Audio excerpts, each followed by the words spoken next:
Alors,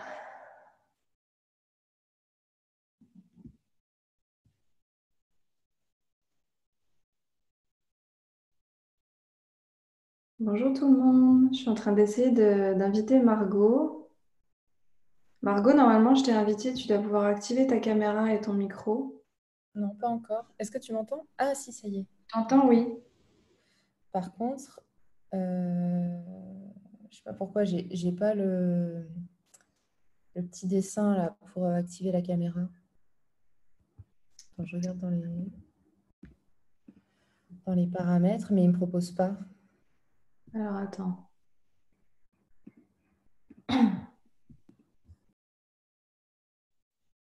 Euh, Voilà, là c'est bon. ouais, je t'ai mis en conférencière, normalement. Donc là c'est bon, je peux activer ma caméra. Coucou. Super.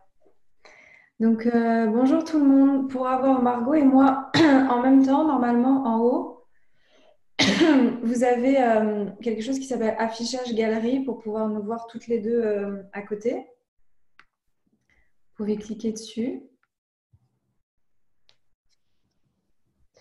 Et ensuite, vous avez un onglet normalement questions-réponses pour pouvoir... Ah non, c'est ça, converser. Voilà. Converser, normalement, vous avez le chat pour pouvoir nous poser des questions. Est-ce que vous pouvez nous dire si vous nous voyez, si vous nous entendez, si tout va bien? Voilà, super. Génial. Comme ça, vous trouvez le... Ah bah voilà, merveilleux, on a réussi. Ouais, bah, c'est simple en fait. Ouais, mais il fallait aller trouver en fait dans les spectateurs pour que je puisse t'inviter. Ok, donc tout le monde, c'est pas Q et R, c'est dans Converser que vous pouvez échanger avec nous, parce que ça fait il y a deux endroits différents pour nous écrire. Voilà, super. Cécile, elle a trouvé. Donc on va attendre encore une ou deux minutes pour voir s'il y a d'autres personnes qui se connectent. Je sais qu'il y en a qui pouvaient pas être là, qui vont vouloir le voir en replay. Julia, normalement pour désactiver ton micro, c'est en bas à gauche. Il y a une petite icône. Après, si tu es sur ton téléphone, c'est peut-être pas au même endroit, mais si tu es sur ordinateur, c'est ça. Normalement, tout le monde peut nous entendre, nous voir. Ok. Bon, de toute façon, le temps qu'il y ait éventuellement encore quelques personnes qui se connectent et qui arrivent, on va commencer parce que c'est vrai qu'on a qu'une heure. Euh, donc, on est ravis de vous accueillir sur cette petite conférence en ligne qu'on a voulu faire avec Margot parce que bah, ça fait une semaine qu'on bouillonne et qu'on prépare quelque chose sur l'amour. Et puis, on s'était dit que c'était l'occasion de pouvoir un petit peu se présenter, donner nos intentions. Puis, c'est surtout qu'en fait, avec tout ce qui s'est passé, ça a été chamboulé parce qu'à la base, on devait faire une retraite en septembre. Et Margot, elle est coincée en Thaïlande pour l'instant. Et donc, on s'est dit que ça allait être un petit peu compliqué de mettre en place quelque chose sans trop savoir ce qui allait se passer. Et on s'est dit, bon, ben, on n'a qu'à faire quelque chose en ligne, comme ça tout le monde pourra venir. Mais avant qu'on vous en parle, on va juste se présenter 2 petites minutes, comme ça Margot, elle peut vous dire un petit peu qui elle est, ce qu'elle fait, etc. Et ensuite, on vous donnera un petit peu notre intention, enfin, notre vision de l'amour et pourquoi c'est si important pour nous de faire quelque chose autour de ça. Bon, bah, bonjour à tous. Déjà, je suis super contente de vous voir aujourd'hui. C'est vrai qu'on était très enthousiastes avec Aurore à l'idée de nous adapter au contexte actuel parce que la retraite de l'an dernier, qui était sur la même thématique, sur l'amour, sur le cœur, elle est absolument magique. On avait prévu de la refaire cette année et donc ça ne peut pas se faire, mais c'est une bonne expérience. Ça nous montre bien qu'on peut toujours s'adapter et tirer avantage de toute situation. Et donc là, on a imaginé un peu la même chose, mais dans un autre format parce que la thématique nous passionne toujours autant. C'est un peu le but de la vie.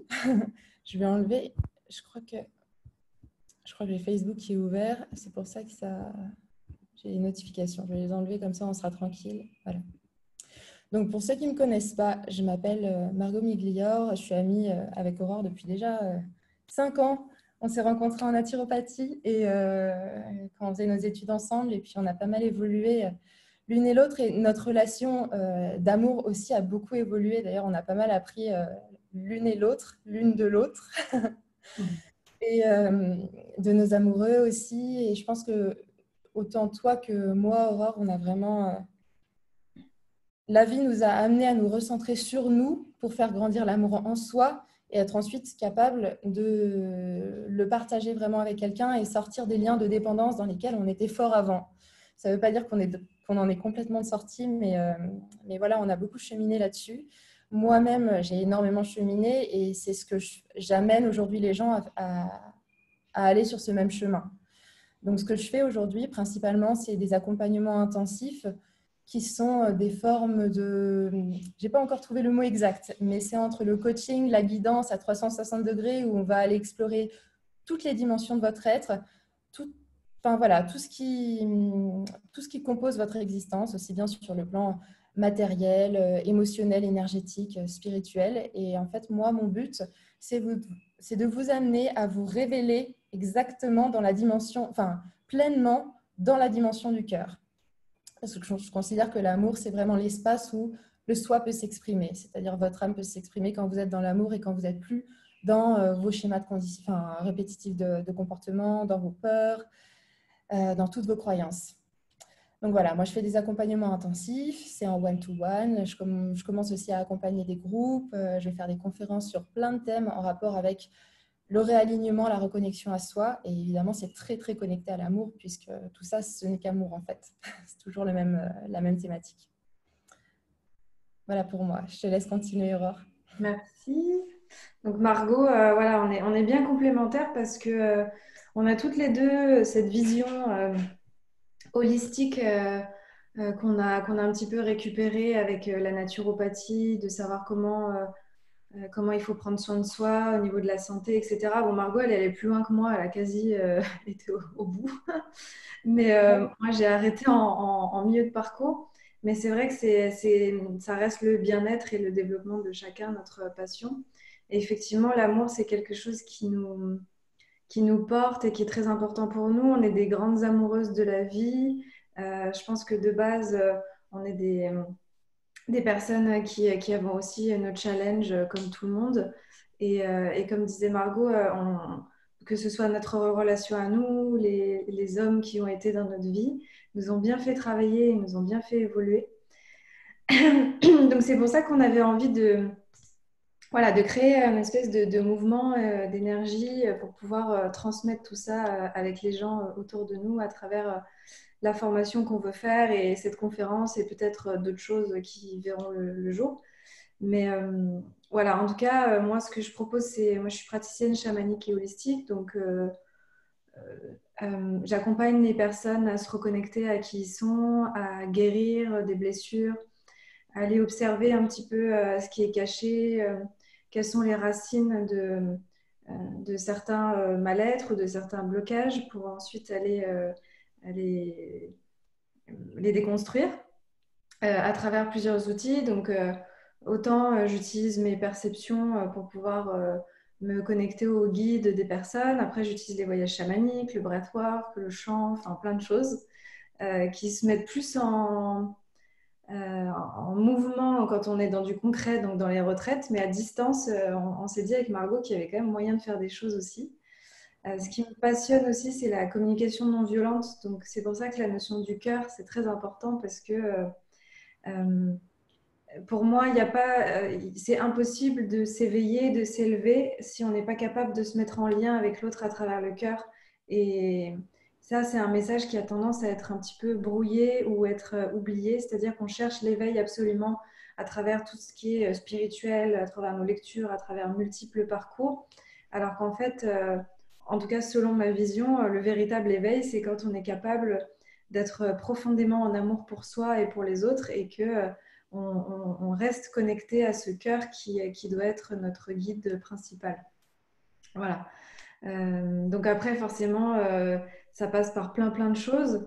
Mais l'idée aujourd'hui, c'était déjà de commencer à introduire le sujet sur ça, de voir s'il y a déjà des problématiques qui ressortaient de votre côté.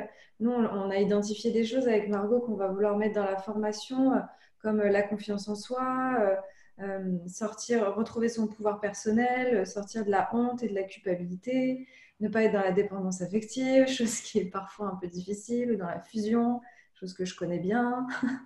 Euh, qu'est-ce qu'on avait mis d'autre aussi comme thématique qui nous tenait à cœur, des choses qu'on peut rencontrer?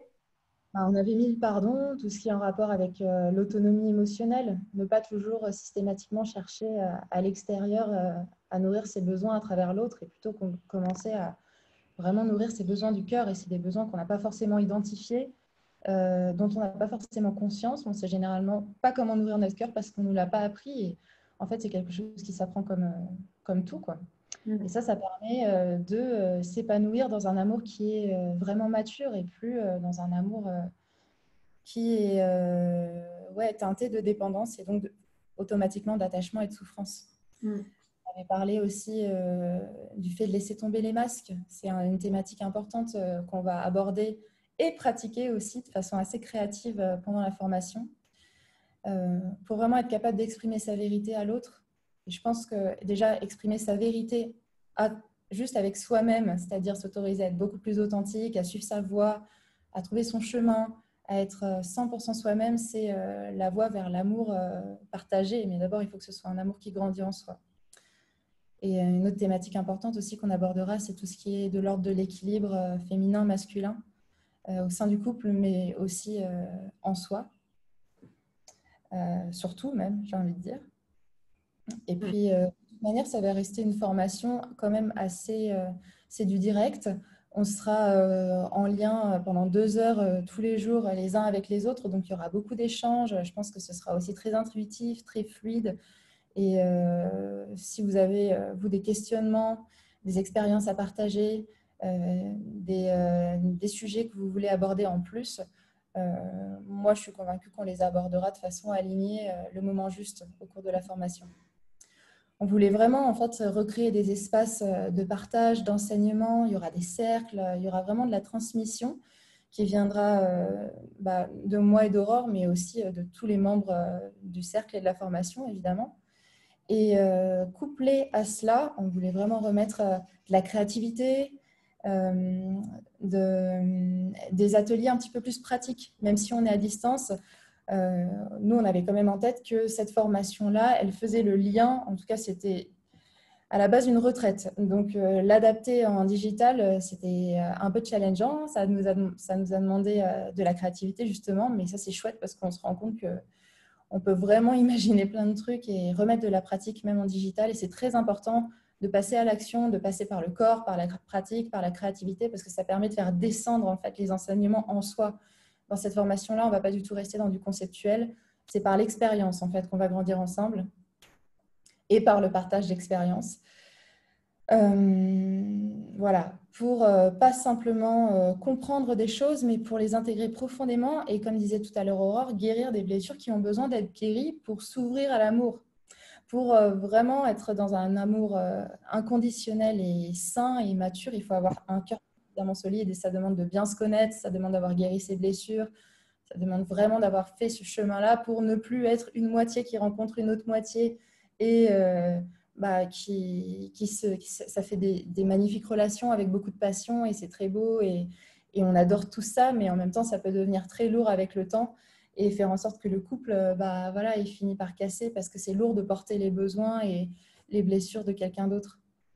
Donc, c'est génial, en fait, d'avoir accès à une nouvelle dimension d'amour et au sein de la relation quand on a pris le temps en amont de faire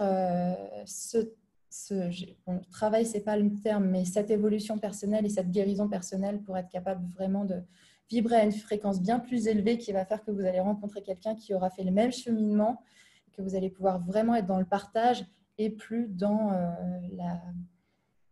une forme plus ou moins forte de dépendance et de besoin. Est-ce que par rapport à tout ça, si vous avez des questions, vous pouvez nous les écrire parce que là, l'idée, c'est que maintenant, on va répondre à vos questions sur l'amour, si vous rencontrez des difficultés particulières, s'il y a des problématiques, etc. Là, l'idée, c'est qu'on puisse déjà introduire le sujet en répondant à vos questions. Donc, n'hésitez pas à les poser dans le chat, parce que c'est vrai que, comme disait Margot, c'est très difficile d'être en relation, que ce soit une relation amicale ou amoureuse, si on n'a pas fait ce chemin de retour vers soi, d'apprendre à s'aimer, d'apprendre à identifier clairement quels sont nos besoins, comment est-ce qu'on peut les nourrir. Euh, Est-ce qu'on n'attend pas trop de l'extérieur de venir nourrir quelque chose à l'intérieur de nous parce qu'on n'a pas acquis les outils ou les réflexes pour pouvoir le faire? Donc, c'est vrai que cette notion d'amour personnel, euh, c'est ça qui permet ensuite d'avoir des relations équilibrées. On ne dit pas qu'il faut s'aimer pour s'aimer de façon égotique parce que voilà, il faut qu'on s'aime et qu'on se mette en avant. C'est que plus on va s'aimer et plus on peut aimer l'autre en fait. C'est ça qui est très important. Il y a Pamela qui demande s'il faut être en couple pour faire cette formation. Pas du tout. Pas besoin. Non, pas du tout. Vous Personne. pouvez être célibataire ou en couple, il n'y a aucun prérequis. Et l'idée, ça va être de travailler sur vous. Donc, nous, on a voulu avoir 7 hommes et 7 femmes parce que c'est ça qui va permettre des guérisons entre le féminin et le masculin. Et que ça va être intéressant d'avoir des regards aussi de femmes et d'hommes. Mais après, que vous soyez en couple ou célibataire, peu importe. Les mêmes problématiques, elles seront traitées. Il y a une question intéressante aussi de Morgane qui demande comment cultiver l'amour de soi face à la pression des médias et des réseaux sociaux, par exemple, et des dictats. Alors, moi, ça me parle beaucoup parce que vous pouvez faire le tri, en fait. Vous pouvez reprendre en main, justement, votre environnement, parce que votre environnement, que ce soit les personnes qui sont en contact avec vous de façon plus ou moins proche, ou aussi les informations auxquelles vous êtes exposés, vous pouvez quand même choisir, en fait, qui vous suivez sur les réseaux sociaux, est-ce que vous regardez la télé ou pas. Ça fait déjà un premier tri, parce que c'est sûr que plus on est exposé à ces informations-là, plus ça nous influence d'une manière ou d'une autre. Et puis, il y a quand même beaucoup de choses qui évoluent sur les réseaux sociaux, notamment. Il y a beaucoup de personnes qui sont très inspirantes et qui proposent une nouvelle vision de l'amour. C'est exactement ce qu'on fait, d'ailleurs, moi et Aurore, mais beaucoup d'autres. Donc, je pense que ça aide énormément déjà de se rapprocher des gens qui voient les choses autrement, qui vont vous inspirer de façon très bienveillante et éveillée. Et puis, pour le reste, ça, c'est un travail justement de réalignement en soi, de confiance en soi qui se fait aussi par un apprentissage de type entraînement sportif, j'ai envie de dire. Pour muscler son alignement, il faut, dans la pratique, être, revenir toujours à l'essentiel. Et il y a plein d'outils pour faire ça. On peut se faire accompagner pour le faire. C'est, pour moi, c'est vraiment un entraînement sportif de type spirituel, en fait, qui te permet justement d'être vraiment autonome et de ne plus te laisser influencer par ce qui baisse ta vibration et ce qui ne te fait pas du bien au quotidien. Et surtout que les réseaux sociaux, c'est un très bon miroir en fait pour vous mettre face à ce qui est inconfortable pour vous. Donc si vous sentez qu'il y a quelqu'un qui vous challenge ou vous vous comparez, que ce soit physiquement, au niveau énergétique, dans ce qu'elle fait, etc. Ça va venir mettre en lumière en fait un besoin profond à l'intérieur de vous d'incarner cette énergie-là. Donc que ce soit incarner un physique que vous considérez comme beau, que ce soit avoir un rayonnement supérieur, que ce soit être capable de mieux communiquer, d'arriver à prendre la parole. Donc en fait, c'est très intéressant de mettre le doigt sur ce qui vient vous toucher. Et ensuite, l'idée, c'est pas de conserver une vision de tyrannie spirituelle et de vous dire, bon, bah, ça me montre ça chez moi, donc il faut absolument que j'y fasse face, j'ai compris et tout. Vous avez le droit, après, une fois que vous avez identifié la problématique, de vous désabonner ou de masquer la personne pendant un certain temps, parce qu'en fait, l'idée, c'est pas de continuer à se faire du mal sous prétexte qu'on est dans une évolution spirituelle. Ça, c'est un peu euh, le piège quand on est dans toutes ces choses-là, c'est de croire que sous prétexte que ça nous fait travailler quelque chose, euh, il faut absolument qu'on s'y confronte. Moi, j'ai quand même cette vision que si c'est inconfortable pour toi, que tu sens que c'est pas aligné à l'intérieur de toi, c'est qu'il y a quelque chose à changer. Et c'est notre ego spirituel en général qui nous dit, oui, mais bon, quand même, tu devrais pouvoir être capable de faire face à la situation et à l'expérience. Quand même, t'as pas fait tout ce travail spirituel pour arriver à être encore blessé ou affecté par ça. Et, euh, et ça, on se le dit beaucoup. Enfin, plus on avance sur le chemin spirituel et plus on est dur envers nous. Donc, il y a aussi un grand chemin de bienveillance à faire quand on se retrouve face à des choses qui nous heurtent. C'est aussi, voilà, c'est là qu'on va pouvoir mettre en place l'amour de soi, c'est se prendre dans les bras et de se dire, bon, allez, c'est bien, tu as repéré que tu avais cette problématique-là, maintenant, sois cool avec toi et tu vas la traiter comme tu peux, quoi. C'est vraiment, moi j'aime bien utiliser cette image de direction de l'amour. En fait, la direction du cœur, ça vient de l'extérieur et ça se diffuse à l'extérieur.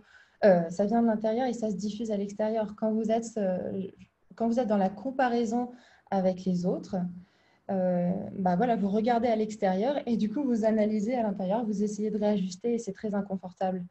Alors qu'en fait, non, s'il y a bien une personne avec qui vous pouvez vous comparer, bah, c'est la personne peut-être que vous étiez hier. Est-ce qu'elle était plus heureuse ou pas que celle que vous êtes aujourd'hui? Et si oui, dans ce cas-là, il faut réajuster. Et j'avais eu aussi cette question d'une des personnes que j'accompagne qui me disait qu'elle ressentait beaucoup de pression avec cette injonction un peu spirituelle d'être la meilleure version de soi-même. Et moi, je lui avais répondu, mais en fait, il n'y a aucune injonction à être la meilleure version de soi-même. En fait, tu t'es incarné pour vivre les expériences que tu choisis de vivre dans l'instant présent. Donc, si tu veux vivre l'expérience de la colère, si tu veux vivre l'expérience de la maladie, bah, tu vis ces expériences-là. Si tu veux vivre d'autres expériences peut-être plus lumineuses, tu les choisis aussi. Et en fait, la meilleure version de toi-même, c'est la version de toi-même dans l'action et dans le moment présent qui te permet de vivre les expériences que tu as envie de vivre. Donc, si tu as envie de vivre l'amour inconditionnel, si tu as envie de vivre la santé optimale, et ben, dans le moment présent, qu'est-ce que tu vas faire au quotidien pour te créer cette expérience-là et donc la vivre de façon incarnée? Est-ce que c'est clair ce que je dis? Parce que je n'ai pas toujours de recul sur ce que je peux dire sur le moment. Ouais, ouais, c'est clair. Et je pense que ça va pas mal résonner chez les personnes. Euh, Il y a quelqu'un qui nous demande si on va aborder amour-propre, estime de soi, recherche de valeur, insuffler l'amour dans le quotidien, dans les activités. Oui, complètement. Et il y avait aussi dans le panel Q&R une question qui demandait si on allait aborder l'amour dans toutes ses dimensions, pas que dans le couple, que ce soit amour, amitié, famille, etc. Oui, je pense qu'on va l'aborder, mais on va quand même être plus sur l'axe quand même de l'amour relationnel, parce qu'on va travailler le pardon, guérir les blessures, euh, observer quels sont nos besoins et nos attentes. Je pense que ça va être ouais, peut-être le couple et l'amitié hein, principalement qu'on va traiter pendant, pendant notre formation. Margot, tu es d'accord? Oui, oui, je suis d'accord. Après, bien sûr, en toile de fond, en fondation, il y aura toujours l'estime de soi, l'amour de soi. Enfin, c'est la base pour pouvoir ensuite diffuser et partager aux autres. Donc, oui, il y aura tout ça. Mm. Tu sais, il y a une question sur le pardon. Faut-il obligatoirement pardonner une trahison? Pardonner à celui qui nous a trahis, surtout pour réussir à s'en guérir. Tu veux commencer? Mais il n'y a pas de il faut pour moi. Vous faites ce que vous voulez, en fait. Par contre, il faut le faire en conscience. Et quand on est conscient que ne pas pardonner, bah, c'est comme si vous gardiez un lien qui vous fait clairement du mal, qui vous fait baisser en vibration avec quelqu'un, si vous ne le pardonnez pas en fait. Quand vous pardonnez, vous coupez un lien qui ne vous fait pas du bien et ça vous libère. Tout simplement, c'est pour vous que vous le faites, c'est pas pour la personne. Donc c'est pas facile, ça peut prendre du temps, mais pour guérir, moi je pense que c'est indispensable. Après, chacun choisit encore une fois l'expérience qu'il a envie de faire. Donc j'ai envie de dire oui, il faut pardonner si vous voulez guérir et si vous voulez faire l'expérience de la libération Et c'est aussi pleinement l'expérience de l'amour inconditionnel, parce que quand on est dans l'amour inconditionnel, on est capable de se mettre à la place de l'autre et de voir aussi tout ce qui a pu le... En fait, on ne prend plus les choses pour soi, on n'est plus dans l'ego et on se sent même plus visé par quelqu'un qui nous a fait du mal, même si c'est quelque chose d'horrible. Parce qu'on arrive à prendre suffisamment de hauteur pour se placer dans un espace d'amour tellement grand qu'il englobe même les personnes qui ont fait des actions qui nous ont énormément fait du mal. Mm. Et moi, je vais rebondir sur le faut-il obligatoirement. Euh, Ça aussi, c'est quelque chose qui parfois est compliqué et qui nous heurte sous couvert de il faut pardonner, il faut travailler sur soi, il faut s'aimer, etc. Ça vient nous rajouter des couches d'inconfort à l'intérieur de nous. Donc moi, j'ai envie de te dire, est-ce que cette trahison, ça t'empêche au quotidien de te mettre en lien avec l'autre, avec toi-même, avec la vie? Si tu sens que tu portes quelque chose que tu nourris, qui est difficile pour toi, qui te met en colère, qui te rend triste, qui t'empêche de faire confiance à l'autre, qui t'empêche d'être pleinement en joie avec les relations que tu peux entretenir, alors là, oui, ça peut être intéressant de faire un travail de pardon et de guérison. Après, si c'est une expérience qui ne t'affecte pas dans le quotidien et que tu as réussi à laisser derrière toi et que ça t'affecte absolument pas dans ta capacité à te mettre en lien avec l'autre, c'est pas obligatoire en fait de faire ce travail de pardon-là. Il faut observer à l'intérieur de toi si euh, est-ce que tu ressens que c'est encore présent et que c'est encore lourd pour toi ou est-ce que sous prétexte qu'on t'a dit qu'il faudrait pardonner, tu devrais le faire. Mais en fait, peut-être que ça t'affecte pas tant que ça et peut-être que tu l'as déjà laissé derrière toi et il y a peut-être des problématiques qui sont plus importantes que ça à traiter en priorité pour toi. C'est à toi de voir en fait ce qui se passe à l'intérieur de toi. Comment avoir plus de bienveillance envers soi, demande Morgane. Ouais. Tu veux répondre, Aurore ou... Euh, comment avoir plus de bienveillance envers soi? Moi, le truc qui me vient, c'est qu'en fait, on n'a pas tous les mêmes moyens. Donc, dans l'instant, on a tous des moyens différents. Il y a des personnes qui ont des compétences différentes, des qualités différentes, des outils différents. C'est ça qui rend l'être humain hyper intéressant, c'est qu'on est tous différents et qu'on peut se compléter et qu'on peut s'entraider, se soutenir. Donc, il faut juste se dire qu'en fait, dans l'instant, quand on traverse une expérience, on va réagir de la façon la plus, euh, la meilleure possible. C'est-à-dire que si moi je vis une expérience qui vient me heurter, peut-être que je vais réagir par rapport à une de mes blessures, par rapport à un de mes masques, par rapport à une de mes expériences. Et ensuite, c'est à ce moment-là qu'on va se juger parce qu'on va se dire, ah, mais j'aurais dû agir différemment, je devrais être capable de pas, que ça ne me touche pas, euh, je comprends pas pourquoi j'arrive pas à passer au-dessus de ça, je comprends pas comment j'ai réagi envers cette personne, je lui ai fait du mal ou alors elle n'a pas dû comprendre ce que j'ai voulu exprimer. Et c'est là, en fait, qu'on va se juger. Alors qu'en fait, il faut juste se rendre compte que dans l'instant, on a réagi avec les outils qui étaient à notre disposition et qu'on ne pouvait pas faire autrement. Donc il faut vraiment se voir comme une enfant de 8 ans qui, à ce moment-là, elle a juste agi avec ses possibilités du moment, de l'instant.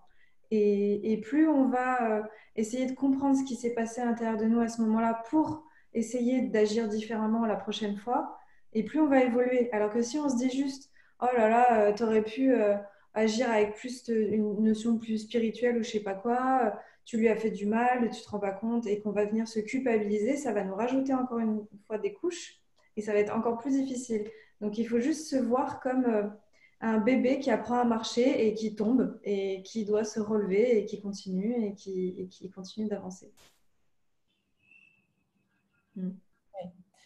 Moi, c'est exactement la réponse que j'aurais pu donner aussi, mais je crois ce que je pourrais rajouter, c'est qu'il y a aussi beaucoup d'automatisme en fait qu'on développe avec les années à force de se parler mal encore et encore et encore et encore.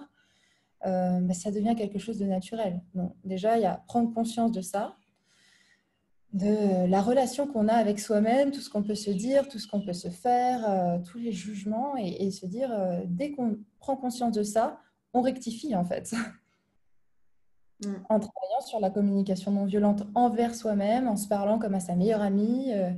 Imaginez que si vous avez, enfin, que vous ayez le comportement que vous avez aujourd'hui avec la personne que vous aimez le plus dans le monde, avec laquelle vous êtes la plus bienveillante possible. Est-ce que vous auriez le même comportement que celui que vous avez avec vous-même? Si ce n'est pas le cas, dans ce cas-là, il faut vous entraîner. Ça peut aider de se dédoubler un petit peu, justement. Bah, comme tu disais, se voir comme le petit enfant qu'on a été à 8 ans, ou se voir comme une personne qu'on aime vraiment profondément, et se parler exactement comme si on parlait à cette personne-là. Mm. Le faire régulièrement jusqu'à ce que ça devienne de nouveaux automatismes, jusqu'à ce que ça Exactement. devienne naturel. Il y a Olivia qui nous demande à qui est destinée notre retraite et Pauline qui demande si ça se suit en journée, en soirée. On vous donnera le contexte un peu plus précis à la fin par rapport à la formation. Gwen qui dit est-ce qu'il n'est pas possible pour deux personnes entières et s'aimant déjà elles-mêmes de vivre quand même dans une relation fusionnelle? Je ne suis pas sûre de comprendre la question. Est-ce qu'il Bah, est... je pense que sa question, c'est que si deux personnes arrivent à bien s'aimer, à être entières chacune, est-ce qu'il n'y a pas quand même une possibilité de vivre une relation fusionnelle? Moi, je pense pas. Moi non plus, je pense pas. Je pense qu'on entre dans une connexion hyper profonde qui n'est plus de la fusion, justement. C'est juste une connexion d'âme à âme. Et, et ça fait toute la différence. Mais c'est deux termes qui sont vraiment pas pareils, quoi. Peut-être que c'est la notion de fusion aussi qui est parfois un petit peu floue, parce que la Ouais. fusion, c'est vraiment je veux vivre à travers l'autre en fait. Je veux que l'autre nourrisse mes besoins, je veux que l'autre me montre que je m'aime, je veux que l'autre me montre que je compte. Ça, c'est la vraie fusion et c'est pas spécialement sain. Après, quand on est dans une intimité très profonde, comme dit Margot, ça n'empêche pas voilà, de savoir ce que pense l'autre, d'être dans une profonde empathie, de connaître exactement comment il fonctionne, etc. Ça, c'est quelque chose, c'est une intimité qui est très forte, mais ça ne veut pas dire qu'on se met en fusion, parce que la fusion aussi, c'est je m'oublie à travers l'autre. C'est je place les besoins de l'autre avant les miens. Enfin, c'est quelque chose qui est très, très compliqué à équilibrer, hein. Mm. Vous parliez tout à l'heure de nourrir son cœur. Comment fait-on pour nourrir cet amour intérieur? Quelle À ce piste? sujet. Bah, identifiez déjà ce qui est la nourriture de votre cœur.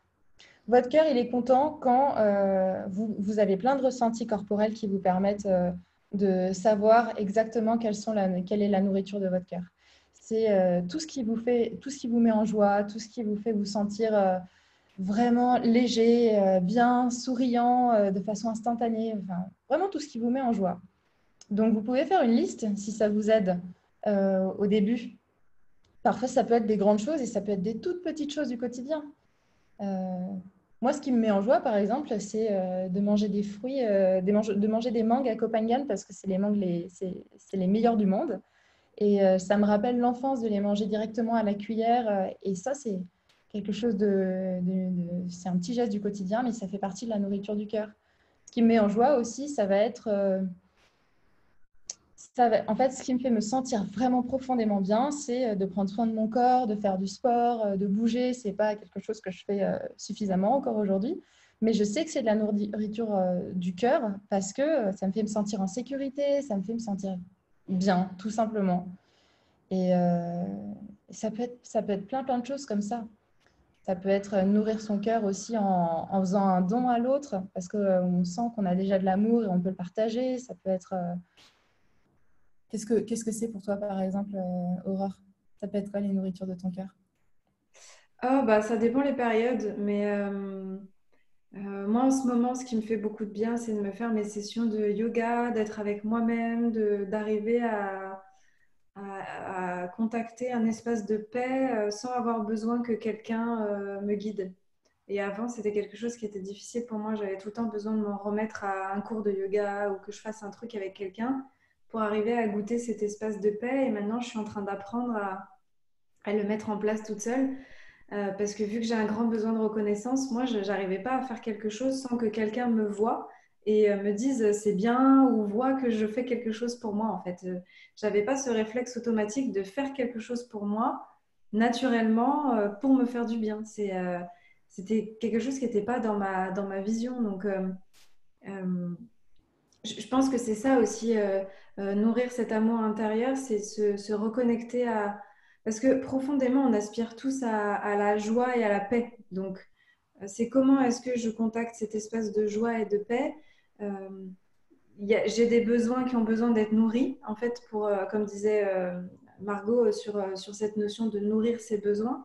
Et ensuite, c'est comment est-ce que je fais pour les mettre en place à mon niveau plutôt que d'aller chercher à l'extérieur. Donc, c'est-à-dire, je sens que j'ai besoin de soutien. Et c'est à ce moment-là, en général, qu'on se met dans une posture où on va demander à l'extérieur que quelqu'un nous écoute, que quelqu'un soit là pour nous.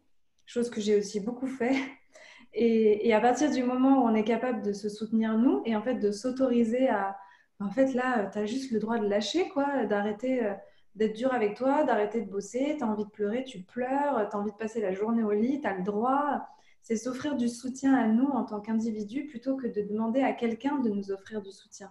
Ça ne veut pas dire qu'il ne faut pas le faire, mais ça veut dire qu'il faut être en mesure de savoir le faire nous pour nous avant de demander tout le temps à l'autre de le faire pour nous.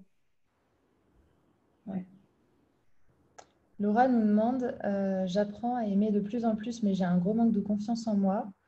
Est-ce que la confiance en soi amène à l'amour de soi ou est-ce que l'amour de soi amène de la confiance en soi? Je ne sais pas trop par où commencer. Bah, les deux, je pense, hein. Oui, pour moi, ça va dans les deux sens aussi. Et c'est pas une question, en fait, peu importe par où tu commences, du moment que tu commences. Commence quelque part. Et commencer quelque part, c'est se mettre en mouvement dans la direction du cœur. Et donc, identifie vraiment ce qui te fait vibrer. Et dans le moment présent, bah, avance dans cette direction-là. Et Et ça encore une commence. fois, ouais. Et je pense que c'est aussi une notion Encore une fois, on a tendance à vouloir mettre des mots et des terminologies sur les choses, euh, mais il faut toujours revenir à ce truc que nous, ce qu'on cherche, c'est la détente intérieure. C'est la joie intérieure, la détente intérieure. Donc, peu importe que ce soit en développant l'amour de soi, la confiance en soi, la sécurité intérieure, c'est comment est-ce que je mets en place des choses en fait pour me sentir en pleine détente à l'intérieur de moi, en pleine joie. Donc, c'est sûr que l'amour de soi et la confiance en soi, c'est lié parce que quand on a manqué d'amour, on a tendance à manquer de confiance en soi. Et quand on a manqué de reconnaissance, on a tendance à se sentir en insécurité. Ça, c'est les deux notions fondamentales à comprendre pour capter nos mécanismes. Donc, forcément que l'amour de soi et la confiance en soi, c'est lié. Souvent, c'est quand on ne nous a pas valorisé, on n'a pas valorisé notre être. Euh, on a développé la croyance qu'on n'était pas assez, on ne pouvait pas développer nos dons, nos capacités, etc. Et donc, c'est ça qui fait que on manque de confiance. Mais à partir du moment où on se rend compte qu'en fait, on a des qualités, des dons, qu'on est capable de contribuer, d'être là pour les autres, la confiance, elle se remet en action. Et comme disait Margot, c'est important de l'incarner parce que si on reste que dans des concepts psychiques, ça va être difficile en fait de faire bouger cette confiance à l'intérieur de nous. C'est pour ça qu'avec avec Margot, dans nos coachings, etc., on a tendance à dire aux gens de faire des choses, de se mettre en action, de faire des petits pas, de se mettre des petits défis, des petits challenges, parce qu'en fait, tant qu'on n'a pas de... tant qu'on n'a pas tenter de faire ça tant qu'on l'a pas incarné, c'est pas possible. C'est rigolo parce que d'ailleurs, hier, je lisais dans le livre de Isabelle Padovani, il y avait un texte qui racontait qu'il y avait deux anges en haut d'une falaise et un mec qui saute dans le vide et qui hurle et qui hurle et qui hurle. Et puis il y en a un autre qui arrive et qui dit Eh, mais qu'est-ce qui se passe? Pourquoi vous faites rien? Il va s'écraser au sol. Et les deux anges disent Non, non, regarde. Et en fait, juste avant de s'écraser en bas, il y a des ailes qui se déploient et il se dépose tranquillement. Et les anges lui disent Tu veux pas tester Il dit ah non, non, mais j'ai pas confiance, je vais m'écraser, c'est pas possible. Ils disent oui, mais non, si tu t'élances, tu verras que tes ailes vont s'ouvrir. La personne dit je peux pas m'élancer, j'ai pas confiance dans ce que vous dites, ça va pas fonctionner. Il lui dit pour que tu puisses avoir confiance, il faut que tu aies expérimenté Donc, c'est normal que tu n'aies pas confiance. Par contre, ce que tu peux avoir, c'est la foi. Tu peux avoir foi en toi, tu peux avoir foi dans le fait que si tu te lances, tes ailes vont se déployer. Et c'est que à partir du moment où on fait un acte de foi envers nous ou envers la vie, qu'on peut vivre l'expérience et qu'on va se dire, ah ouais, en fait, j'avoue, ça fonctionne et que là, on aura confiance. Donc, c'est pour ça aussi que c'est difficile, du coup. J'ai trouvé que cette histoire était très cool. Ouais, c'est une belle illustration de ce qu'on a du mal à comprendre, nous, en tant que petits humains, c'est qu'il faut d'abord se sortir de notre zone de confort pour faire grandir la confiance et pour obtenir ce qu'on veut ou pour être capable de voir ce qu'on a envie de voir. Il faut se mettre en mouvement. Vous ne pouvez pas attendre de la vie qu'elle vous apporte ce que vous demandez si vous ne faites pas un bout du chemin, en fait. C'est Mm, donnant-donnant. exact. Morgane qui demande comment gérer le manque d'amour non reçu de ses parents. Les bases de l'amour n'ont pas été reçues, c'est difficile d'en diffuser pour soi. Et ben, c'est ton initiation, hein. Au niveau de l'âme, tu t'es incarné dans cette famille-là parce que tu avais besoin de faire cette expérience-là pour développer en toi des fondations solides de confiance en toi. Si tu n'avais pas fait l'expérience inverse du manque d'amour, eh ben, tu ne serais pas obligé aujourd'hui d'apprendre à t'apporter de l'amour. Et ce qui est génial, c'est que ce contexte-là fait que ça te met dans une situation où tu dois forcément t'apporter de l'amour par toi-même. Donc, tu es obligé d'apprendre ça, tu es obligé de développer ce potentiel.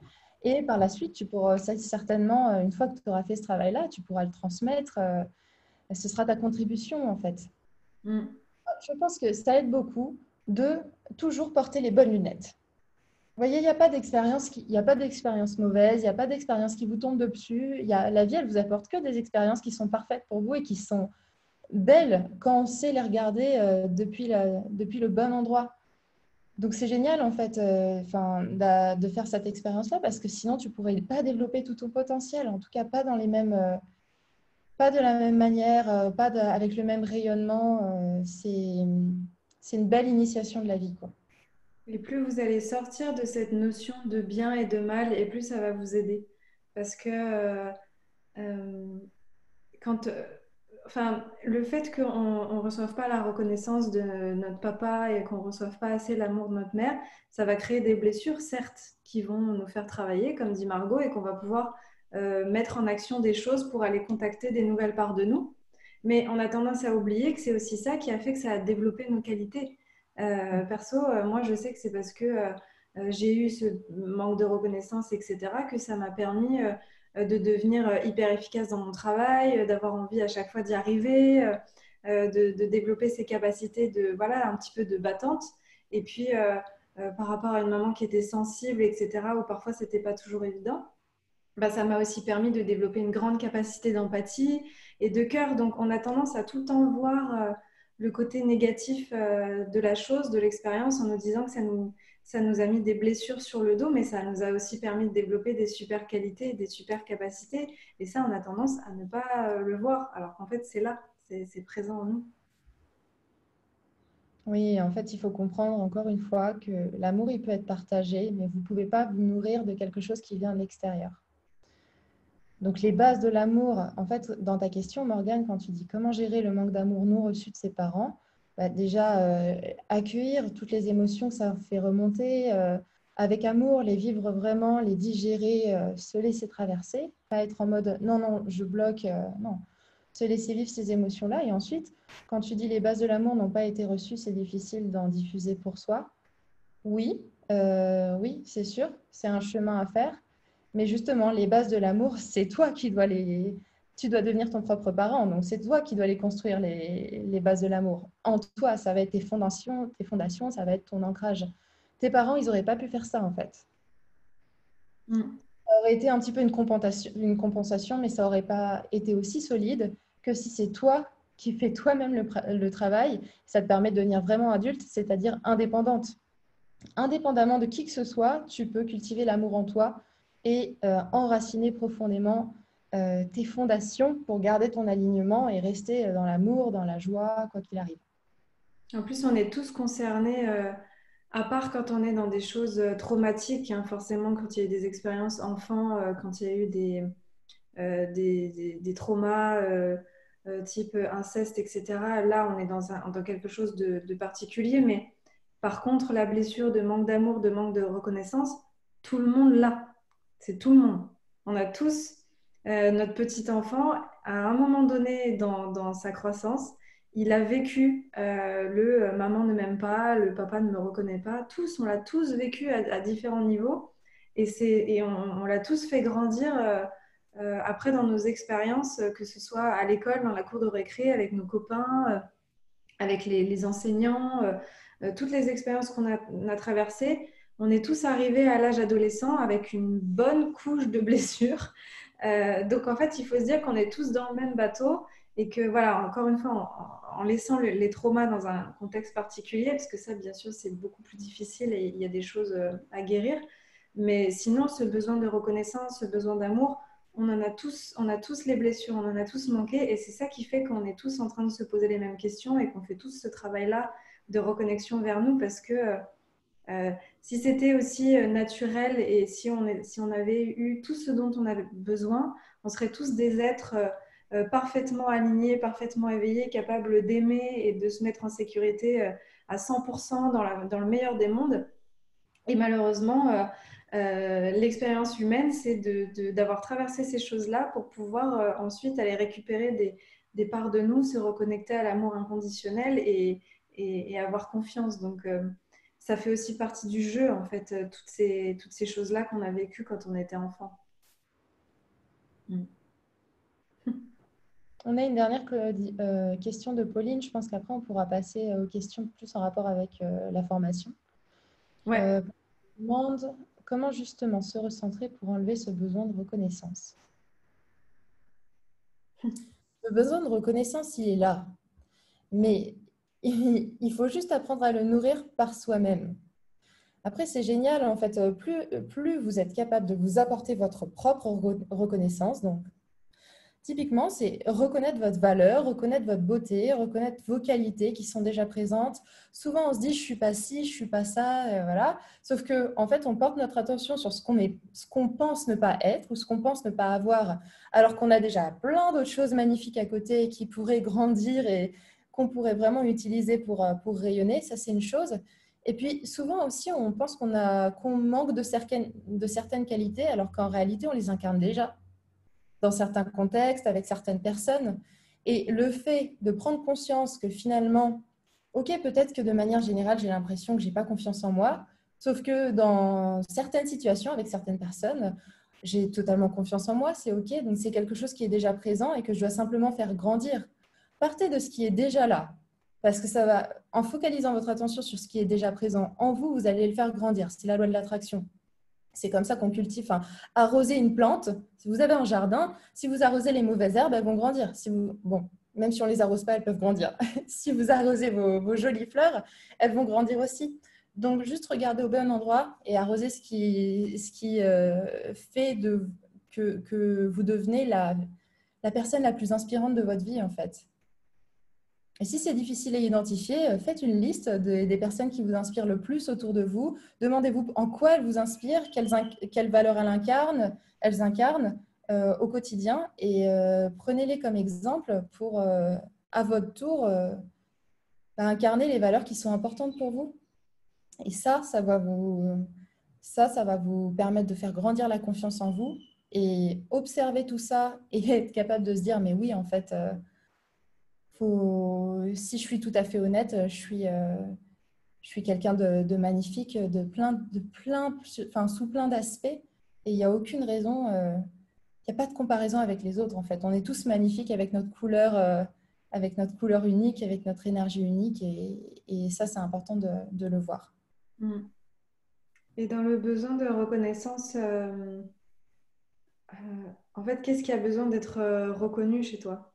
Parce que le besoin de reconnaissance, c'est vaste, mais quand on a un besoin de reconnaissance, c'est qu'il y a quelque chose qui a besoin d'être vu. Donc souvent, c'est qu'on a besoin d'être reconnu en tant qu'individu à part entière, reconnu dans nos talents, reconnu dans nos dons, reconnu dans notre rayonnement, dans notre capacité à être autonome. En fait, on n'a pas tous les mêmes besoins de reconnaissance. Ça, c'est pareil, c'est important de plonger à l'intérieur de ça parce que on a tendance à mettre ce besoin de reconnaissance un peu à toutes les sauces, mais on n'a pas tous les mêmes besoins de reconnaissance. Il y en a certains qui, voilà, moi, je sais que j'ai besoin d'être reconnue dans ma capacité à être autonome. Donc, du coup, je suis tout le temps en train de faire 8000 trucs. Il y a des gens qui vont avoir besoin d'être reconnus dans leur capacité à, je sais pas, à rayonner et qui, du coup, euh, vont avoir besoin d'être mis en lumière, de se sentir capable de prendre le devant de la scène, etc. Donc, on n'a pas tous les mêmes besoins de reconnaissance et c'est en essayant de chercher ce qu'il y a derrière ça que tu vas pouvoir, encore une fois, identifier des besoins et ensuite aller les nourrir et ensuite pouvoir t'équilibrer à l'intérieur de toi. Et plus tu vas nourrir toi-même tes propres besoins, plus les autres vont te reconnaître à l'extérieur. C'est ça se fera tout seul. Ouais. Ok. Du coup, c'était quoi les questions qu'on avait sur la conférence? Ah oui, à qui est destinée notre formation en ligne? Tout le monde. Toutes les personnes qui ont envie de vivre dans l'amour. Et aussi bien les hommes que les femmes. Pour cette année, pour nous, c'était vraiment, on était en joie de se dire qu'on allait créer quelque chose enfin avec une vraie parité homme-femme, parce qu'on a déjà ouvert nos événements aux hommes, mais bon, il y a encore peu d'hommes, mine de rien, qui se montrent et qui partagent sur la voie du cœur, même s'il y en a hein, de plus en plus. Donc là, pour cette formation, c'était important pour nous qu'il y ait 7 femmes, 7 hommes, célibataires ou en couple, ou amis.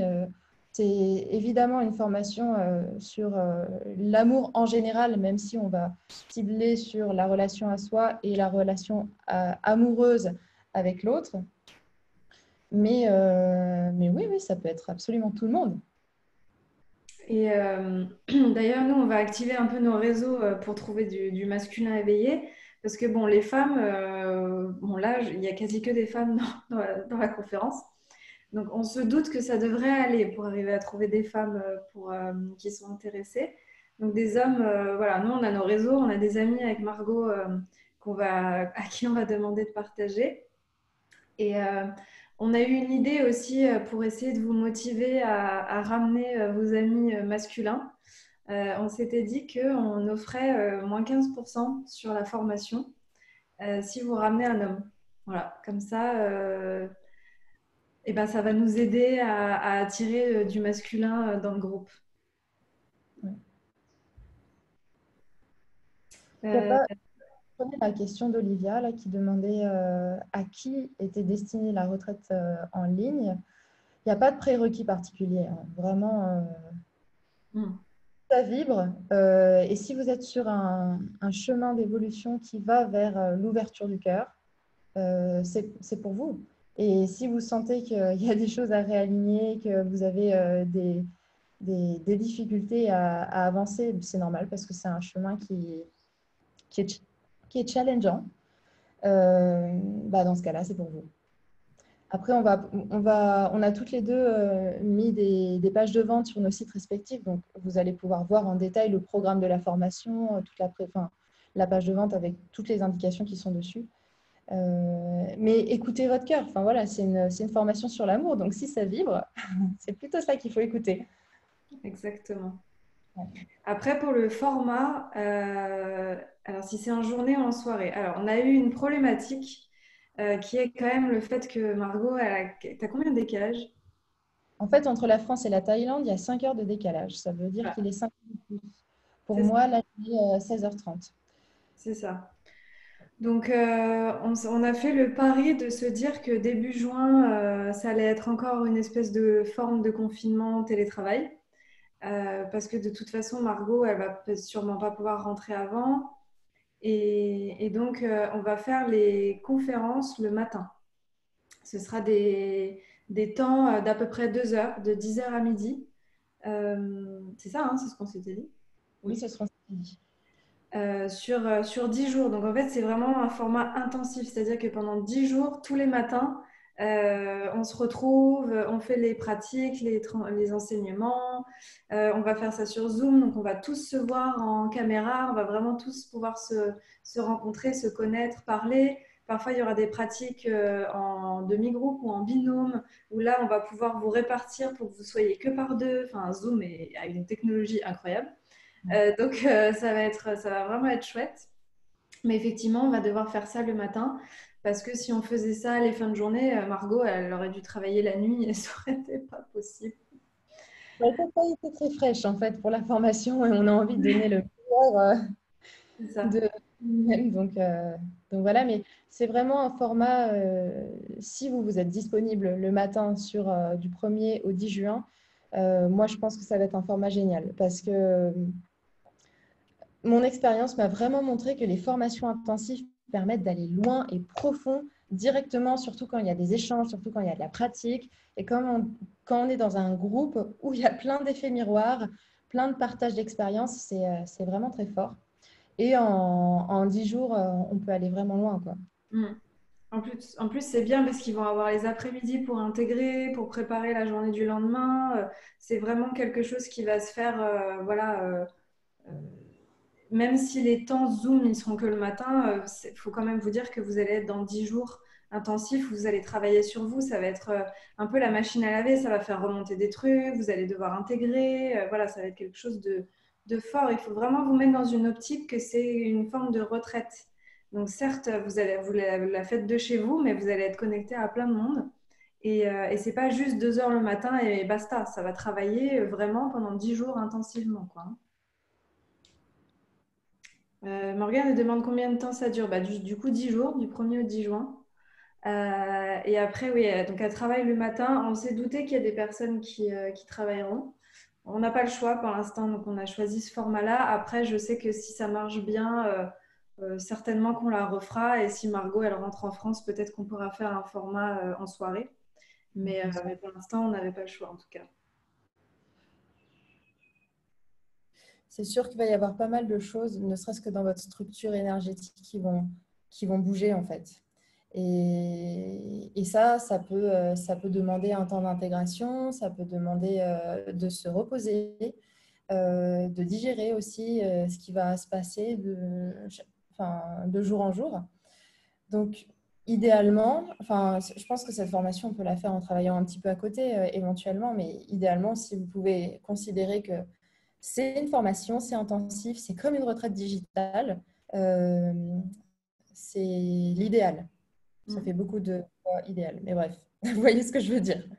Ouais, non, mais c'est ça, c'est comme si vous étiez. En fait, à la base, on devait faire un stage en Auvergne et puis on a transformé ça en format digital. Donc effectivement, bah, si vous aviez dû poser ce temps-là pour faire la retraite, bah, là c'est un temps dédié à la formation. Donc vous n'êtes peut-être pas obligé de poser pour ne pas du tout travailler, comme dit Margot, mais c'est vrai que idéalement, si vous êtes en télétravail adapté, en chômage partiel, que vous ne travaillez pas, etc., ce sera quand même plus pratique pour vous pour vraiment vivre en profondeur la formation. Ouais.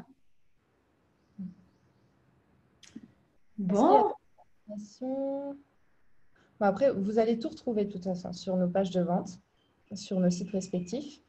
Mais par rapport aux inscriptions, on a fixé un tarif à 690 euros, c'est pour les 10 jours de formation. Sachant que, comme tu disais tout à l'heure, Aurore, va y avoir 15% de réduction sur le prix de la formation si une femme ramène un homme. Et donc, c'est sur le prix des deux, hein, pour la femme et pour l'homme.